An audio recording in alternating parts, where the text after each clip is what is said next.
Hey guys, today is September 16th, and I'm really sorry about the mess behind me. Um,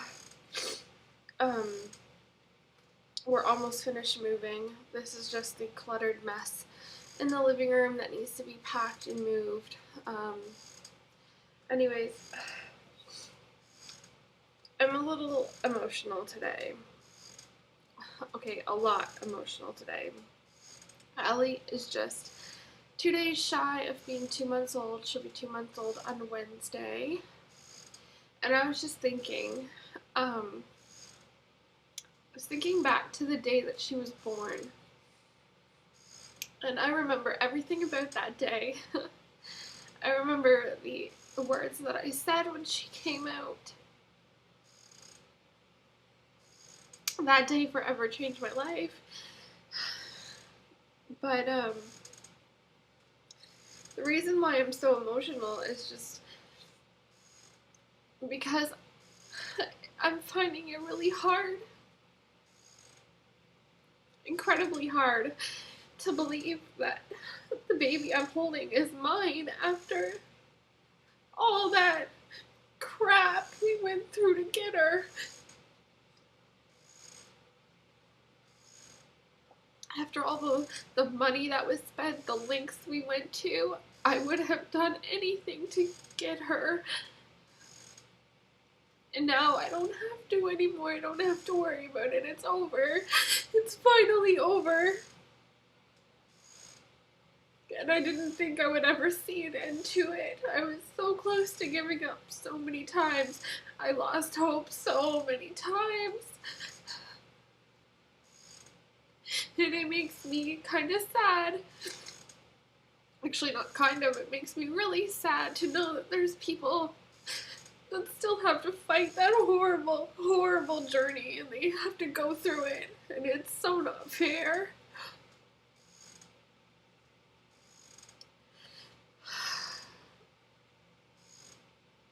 We went through so much heartache, and I remember my emotions being, really, really depressed, to really, really angry, jealous, and bitter. Infertility affected my marriage on so many levels, to the point where in the summer of 2011, Matt and I split up for that summer just because we just couldn't handle the arguing and fighting over it anymore. And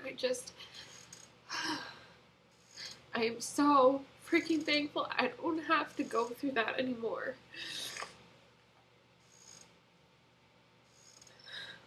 I really, really didn't think that I would get to be a mother. I just didn't think it was going to be possible for me.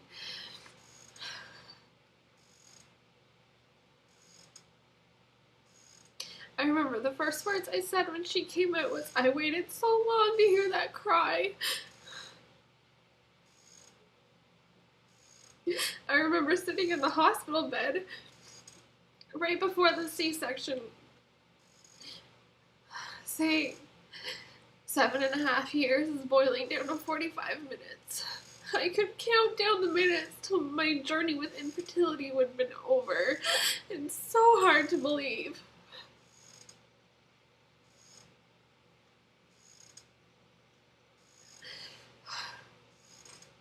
Talk about sentimental Monday. I'm so incredibly blessed and lucky and so incredibly thankful.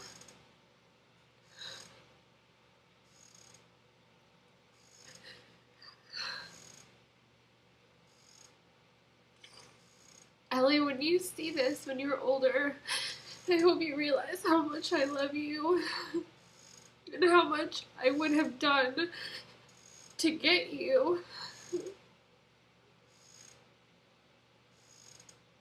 I truly don't think I would have stopped.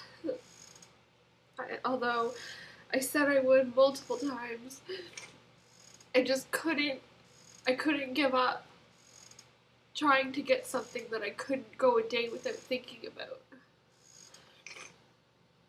I wanted so desperately for my journey to end, but end with a baby.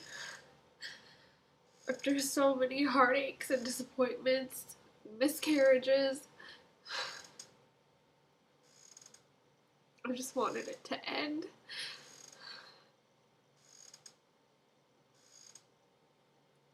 And for those of you watching who are still trying, I know what it's like. I know what it's like to have that disappointment, to see a negative on a pregnancy test, or to have just had a miscarriage and having your friend announce their pregnancy when they didn't even try. I know what it's like. And it freaking sucks. It really sucks that insurance companies half the time will not cover anything to do with infertility. I don't get why. But that's another debate for another time.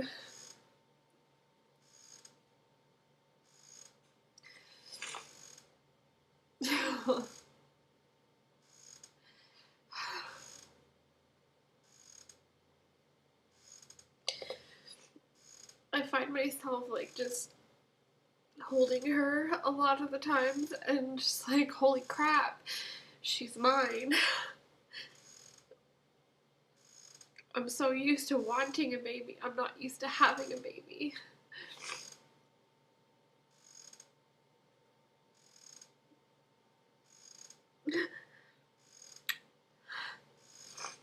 It's moments like these that I really cherish, where she just wants to be cuddled, she just wants her mama. Like yesterday, for example, I went to our new house to unpack some things, and I forgot her bottles in the fridge at the new house, because of course I brought her with me. And I went back to my parents' place, because that's where everybody was. And I realized that I had forgot them there, so my dad and I went down to the new house to go get them, because it's a fairly long drive away. And we got back, my mom said she screamed and cried the whole time that I was gone. She, like, nothing, my mom couldn't do anything for her. She didn't want a bottle, she didn't want to soothe her, she wasn't wet, she didn't want to be held, she didn't want to be put down, she was just really, really fussy. And I got her home and bathed her and held her and cuddled her and fed her and whatever, and she's just so happy. She just wanted her mama.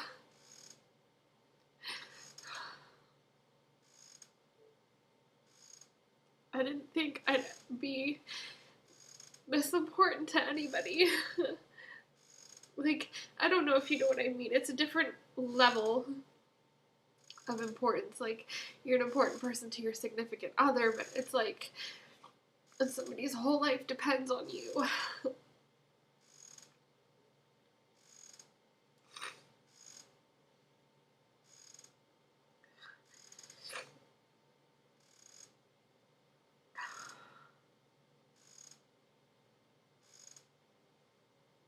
I don't know what else to say.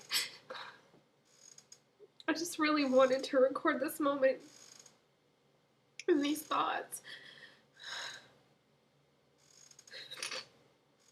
because this is what it's like when you finally get everything you wanted. This is what it's like when you reach the end of that horrible journey. And you know, it was worth every single second, every single tear.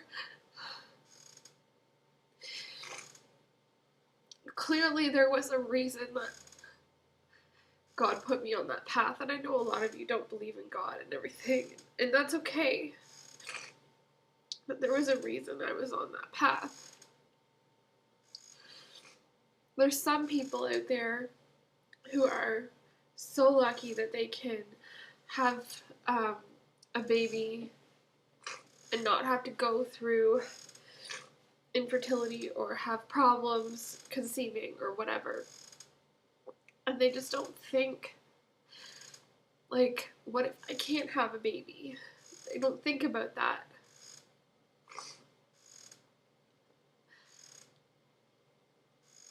I think women who have gone through infertility or have had trouble conceiving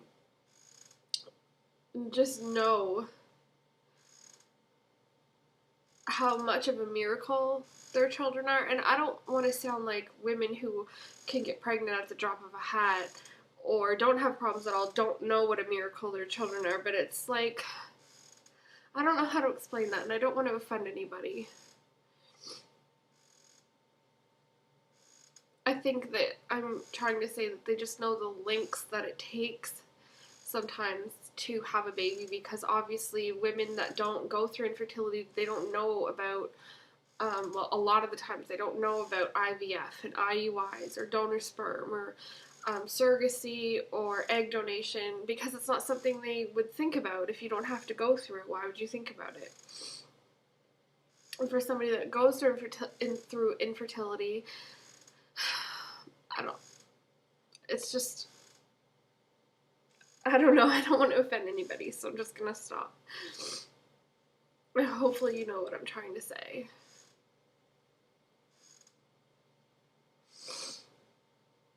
Sometimes it takes a lot of work to get one of these babies here.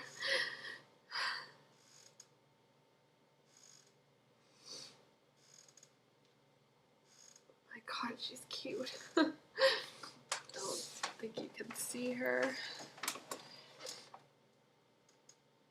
Oh, she's so sweet.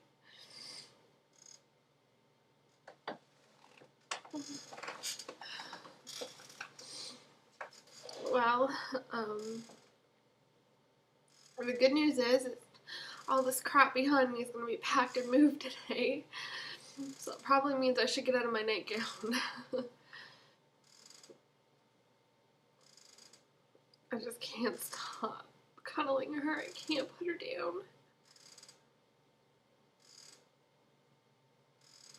I mean, I won't lie. I've had moments where I've been so frustrated and very overwhelmed because she has these moments where you don't know what to do. She won't stop crying. But then you think about, like,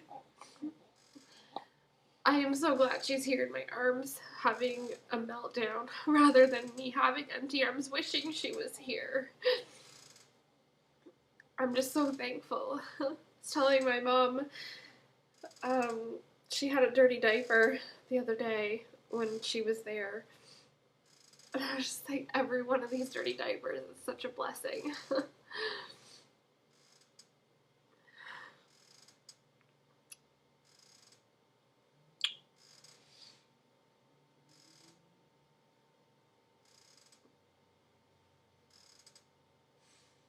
Anyway, I'm gonna wrap this up. I'll talk to you guys later. Bye.